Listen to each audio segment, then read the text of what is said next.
नाज़रीन welcome back to दुनिया today. Programme के हिस्से में इस सवाल को हम एड्रेस करेंगे कि जनरल मुशर्रफ के आखिरी महीनों में जो कोड ऑफ कंडक्ट मीडिया के लिए बनाने की कोशिश की गई थी, वो कोड ऑफ कंडक्ट नाफिज नहीं हो सका था। क्या एक नए कोड ऑफ कंडक्ट की जरूरत है?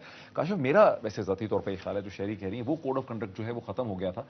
लेकिन और वैसे भी वो कोड ऑफ कंडक्ट इसलिए नहीं चल सकता था जनरल मुशर्रफ का बनाया हुआ कि वो इंतहाई कोएर्सिव, वो फोर्सफुल सेट ऑफ सर्कमस्टांसेस में वो कोड ऑफ कंडक्ट जो है वो इलेक्ट्रॉनिक मीडिया पे इंपोज किया गया। लेकिन एक अलग कोड ऑफ कंडक्ट होना जरूर चाहिए जी। इस पर यही डिबेट है कि कोड ऑफ कंडक्ट होना चाहिए, यानी मैं इसका हामी हूं कि कोड ऑफ कंडक्ट होना चाहिए। लेकिन जो मुशर्रफ साहब के दौर में कोड ऑफ कंडक्ट पर जबरदस्ती साइन कराए गए थे, या पेमरा रूल्स और रेगुलेशंस नहीं है, ये कोड ऑफ कंडक्ट था जिसको तमाम मालिकान को एक एक करके माने सदर में बुलाकर उस पर दस्तखत करवाए गए थे। मुझे हमारा जो यूनियन थी उसका ये ख्याल था कि वो किसी वक्त भी इस्तेमाल हो सकता है। वो कुछ लॉज ऐसे हैं जो पड़े होते हैं, कुछ चीज़ें ऐसी होती हैं जो मौजूद तो होती हैं लेकिन इस्तेमाल नहीं होती हैं, लेकिन वो जब इस्तेमाल करने का वक्त आएगा तो उसको इस्तेमाल किया जा सकता है। एक और मतलब है कि शहरी ने एज इंफॉर्मेशन मिनिस्टर उसे खत्म नहीं किया। मैं वजाहत ये कर दूं कि कोड ऑफ कंडक्ट रूल्स में तो नहीं होता या लेजिस्लेशन में नहीं होता। अब आप उसको तभी इस्तेमाल कर सकते हैं जब आपके पास वो सपोर्टिंग कानून हो। वो सपोर्टिंग कानून हटा दिया गया है। आपके पास पेमरा है ना? मैंने कहा अगर एक ऐसा कोड ऑफ कंडक्ट मौजूद है जिस पर मेरे चैनल मालिकान के दस्तखत मौजूद हैं, जिसमें फर्ज करें ये लिखा है कि सदर के ऊपर तनकीद नहीं हो सकती, तो पेमरा उसको एनफोर्स करा सकता है। जी देखिए, कोड ऑफ कंडक्ट आपका एक एसोसिएशन का एग्रीमेंट होता है और आपने साइन किया, उसके लिए आप एक इंस्ट्रूमेंट, लॉ का इंस्ट्रूमेंट चाहिए होता है। वो लॉ का इंस्ट्रूमेंट हमने हटा दिया था कि कोई चीज फोर्सिबली नहीं कर सकते। ये बहुत क्लियरली वाज़े तौर पर हमने पेमरा से वो शिकें हटा दी थी। कोड ऑफ कंडक्ट किसी कानून का हिस्सा नहीं था, तो जो कानून की शिकें थीं जिसके तहत आप इस तरह का जबरन अमल कर सकते हैं, वो हटा दिया गया था। इसी वजह से अब जो सिचुएशन है, ठीक है, कल कोई भी आमिर उठ के आपसे कुछ भी साइन करा ले, कुछ भी कर ले, उसको तो आप रोक नहीं सकते। वो आप ऑफिशियल एमपीओ में आपके ऑफिस रेड कर ले, उसको तो आप उसका तो कुछ नहीं कर सकते सिवाय एहतजाज के, जो आपने सारी जिंदगी की और हमने की। तो मैं ये कहना चाह रही हूँ कि इस वक्त मुश्किल है, मुझे पता है क्रॉस इंडस्ट्री भी करना काफी एक आसान काम नहीं है, लेकिन वर्किंग जर्नलिस्ट की तो वर्कशॉप पे वर्कशॉप हो रही है। कराची में पहली दफा इलेक्ट्रॉनिक मीडिया के खुद के जर्नलिस्ट ने, वर्किंग जर्नलिस्ट ने एक एसोसिएशन बनाया है, वो ट्रेनिंग वर्कशॉप्स कर रहे हैं। मैं उसका हाल ही में इफ्तिताह भी कर चुकी हूँ। बहुत मुस्बत डेवलपमेंट्स हैं। तो मेरा ख्याल है कि ये हर शहर में होना चाहिए।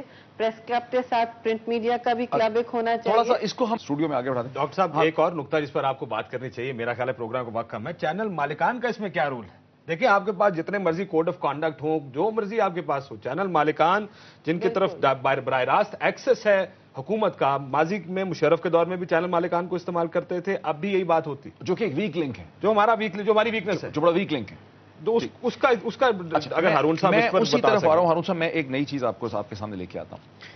मुझे ऐसा महसूस होता है कि पाकिस्तान के मीडिया में एक फेज वो था जहां स्टेट और रियासत जो थी उसका ख्याल था कि डायरेक्ट प्रेशर के जरिए, फ्रंटल प्रेशर के जरिए, रूल्स के जरिए, रेगुलेशन के जरिए, पुलिसिंग के जरिए आप मीडिया को दबा सकते हैं और उसको सप्रेस कर सकते हैं। 97-98 का जो झगड़ा है नवाज शरीफ साहब का जंग अखबार के साथ, या उस वक्त जो था, वो वहां पे वो ये चीज साबित हुई कि प्रिंट मीडिया को सप्रेस करने में हुकूमत नाकाम हो गई। ठीक, वो एक फेज था। सेकंड फेज ये है 2007 में, जब जनरल मुशर्रफ ने फ्रंटल झगड़ा किया पाकिस्तान के इलेक्ट्रॉनिक मीडिया से। उससे एक नई रियलाइजेशन पाकिस्तानी रियासत में पैदा हुई कि इलेक्ट्रॉनिक मीडिया को भी आप सप्रेस फ्रंटल अटैक से, पुलिसिंग के जरिए नहीं कर सकते। अब जो मॉडल है पाकिस्तानी स्टेट के पास, जो अब इस वक्त जो पोलिटिकल एक्टर्स हैं, वो मॉडल है मैनिपुलेटिव मॉडल। वो मॉडल जो है वो डायरेक्ट अटैक और कॉन्फ्रंटेशन का नहीं है, वो ये कि मीडिया को मैनिपुलेट करो, एजेंडे को हाईजैक करो, न्यूज एजेंडे को तब्दील कर दो। जी, इसमें और भी मॉडल हैं हुजूर। ये है कि नहीं? जी हैं, जो आपने बातें कही सब दुरुस्त है। इसके अलावा भी मॉडल हैं जो टेलीविजन अचानक बंद कर दिए जाते हैं, जो हुकूमतें नहीं भी हैं। देखिए, रोजनामा जंग के और नवाब काशिफ अचानक डिसअपीयर हो गए अकेले जी 3 महीने वो तो अलग किस्सा है ना, वो तो बालकान का की मर्जी से हुआ है ना, जाहिर उन्होंने नहीं किया। जंग और नवाब वक्त के दफातर में हमले किए इस्लामी जमीयत तलबा वालों ने, आपको याद है? बिल्कुल, 80s में 90s में तालिबान के जेर असर जो इलाके हैं उसमें क्या होता है, जर्नलिस्ट के आज़ाद हैं काम करने के लिए। भी नहीं। और अगर कोई मुझे ये बताता है कि कराची के अखबार और कराची के टेलीविजन आज़ाद हैं, तो मैं अहमक बनने के लिए तैयार नहीं हूँ। ہم سب جانتے ہیں کہ کون کس طرح کتنا پریشر ڈالتا ہے. ایون انڈیویجول کو قتل کی دھمکیاں دی جاتی ہیں. میں ایک واقعہ کا گواہ ہوں کہ صبح سے شام تک لاہور کے ایک اخبار میں اس کو قتل کی دھمکیاں دی گئیں. عباس اطہر صاحب کو میں نام لیتا ہوں, مجید نظامی صاحب نے مجھے بتایا, پھر اس کی تصدیق کی. کوئی پوچھنے والا اس میں نہیں ہے. ہم ہیں ایک کمزور پوزیشن میں, اس میں بڑی مشکل سے ہم نے جدوجہد کیا ہے. ٹھیک ہے, آج کل میرے خلاف 2 ویب سائٹس پہ کمپین ہو رہی ہے. میں ایک عام سا اخبار نویس ہوں. پریشانی کیا لاحق ہے, ایک چھوٹا سا سچ آپ بول دیتے ہیں, اندر سے چونکہ کھوکھلے اور کریکٹر لیس ہیں لہذا تاب نہیں رکھتے اس کی. تو یہ ضابطہ اخلاق پہ یہ بات میری سمجھ, یہ ٹیکنیکل بحث ہے, یہ زیادہ بہتر سمجھتے. میں اس بحث میں کبھی انوالو نہیں رہا. کیوں نہیں بن سکتا؟ ایک بات تو یہ ہے کہ بننا چاہیے. وہ کون سا ادارہ ہے جس کا ضابطہ اخلاق ادھر تو دوسرا بن کیوں نہیں سکتا؟ کاشف, ان کی بات بڑی زبردست ہے. ایک سیکنڈ, ان کی بات ہارون صاحب کی بڑی زبردست ہے. انہوں نے میری بات سے ایگری کیا ہے کہ اب پاکستان میں میڈیا کو کنٹرول کرنے کے لیے, مینیپولیٹ کرنے کے لیے, نیوز ایجنڈا کو ہائی جیک کرنے کے لیے نئے ماڈلز آ گئے ہیں. وہ والا ماڈل نہیں رہا ریگولیشن, رول ریگولیشن والا کر کے گورنمنٹ پولیسنگ کرے گی. نئے ماڈل آ گئے ہیں اس میں. ملٹنٹ گروپس بھی اس کو کنٹرول کرتے ہیں, اس کو نارتھ میں ملٹنٹ گروپس کنٹرول کرتے ہیں. یہ پیسے بھی آفر کرتے ہیں, وہ بھی ایک ماڈل ہے. میں کتنے واقعات بیان کر سکتا ہوں, نام نہیں لینے, کتنے واقعات میں بیان کر سکتا ہوں. نیا ماڈل تو نہیں ہے جہاں تک پیسے کی بات ہو رہی ہے. شہری پیسوں والا ماڈل تو بہت پرانا ہے, پیسوں والا ماڈل تو بہت پرانا ہے, لیکن ملٹنٹ گروپس کے ذریعے میڈیا کو ٹیررائز کرنا, پھر مینیپولیٹ کرنا, نیوز ایجنڈا کو ہائی جیک کرنا, یہ تو نئے ماڈل ایڈ ہو رہے ہیں. کیبل آپریٹرز کے ذریعے چینلز کو کنٹرول کرنا. 15-20 سال سے کراچی میں تو ہم دیکھ ہی رہے ہیں. اچھا, کیبل آپریٹرز کے ذریعے کرنا, وہ جس کو چاہتے ہیں اس کو اٹھا کے 7 نمبر سے 77 پہ ڈال دیتے ہیں. اکثر روز میں دیکھتا ہوں, میرے ساتھ آئے دن یہ ہوتا ہے کہ وہ چینل ابھی میں دیکھ رہا تھا, وہ کہاں ڈسپیئر ہو گیا. بالکل صحیح ہے. ایک چینل 17 نمبر پہ تھا. آپ کا جو چینل ہے یہ 24 نمبر پہ ہمارے علاقے میں تھا. اب میں ڈھونڈتا رہا, مجھے میری باڈی مشکل سے وہ 64 نمبر پہ جا کے مجھے ملا. اب بھی 64 پہ ہے پچھلے 2 ہفتوں سے. اچھا فیری, as ex information minister of Pakistan, آپ کے خیال میں یہ جو نئے مینیپولیٹو ماڈل ہیں میڈیا کو کنٹرول کرنے کے, ان کو پبلک انٹرسٹ میں درست کرنے کے لیے کیا کرنے کی ضرورت ہے؟ جی بہت کچھ کیا جا سکتا ہے, لیکن ابھی آپ نے اور کاشف نے اور ہارون صاحب نے جو ایک بات کہی کہ ان میں اگر آپ کے مالکان کا اس میں ایک بھرپور شراکت نہیں ہوگی اور ان میں کنسنسس آپس میں نہیں ہوگا کہ وہ بٹیں گے نہیں اور این وقت پہ کوئی علیحدگی نہیں اختیار کر لے گا یا کچھ اپنے ایجنڈا پہ کام کریں, تو جب تک یہ نہیں ہوتا پوری آپ کی انڈسٹری یرغمال رہے گی. مینیپولیشن ماڈل چھوڑیں, ہر قسم کا ماڈل, پرانا ماڈل بھی آپ کے سر پہ رہ سکتا ہے.